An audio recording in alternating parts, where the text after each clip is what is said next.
गणनायकाय गणदैवताय गणाध्यक्षाय धीमहि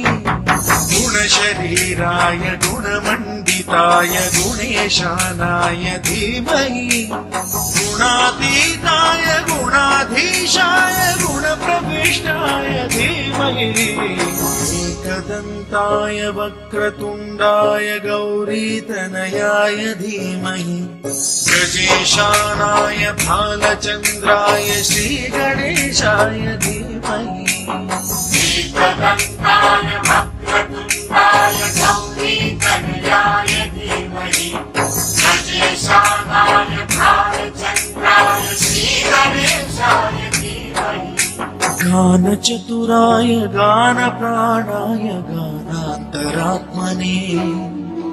गानोत्सुकाय गानमत्ताय गानोत्सुकमनसे गुरुपूजिताय गुरुदैवताय गुरुकुलस्थायिने गुरुविक्रमाय गुह्यप्रवराय गुरवे गुणगुरवे गुरुदैत्यकलक्षेत्रे गुरुधर्मसदाराध्याय गुरुपुत्र परित्रात्रे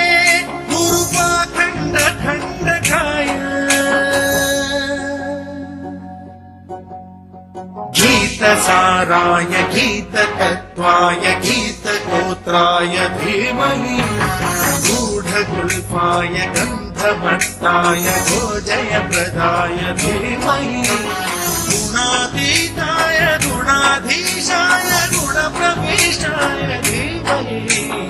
एकदन्ताय वक्रतुण्डाय गौरीतनयाय धीमहि गजेशानाय भालचन्द्राय श्रीगणेशाय धीमहि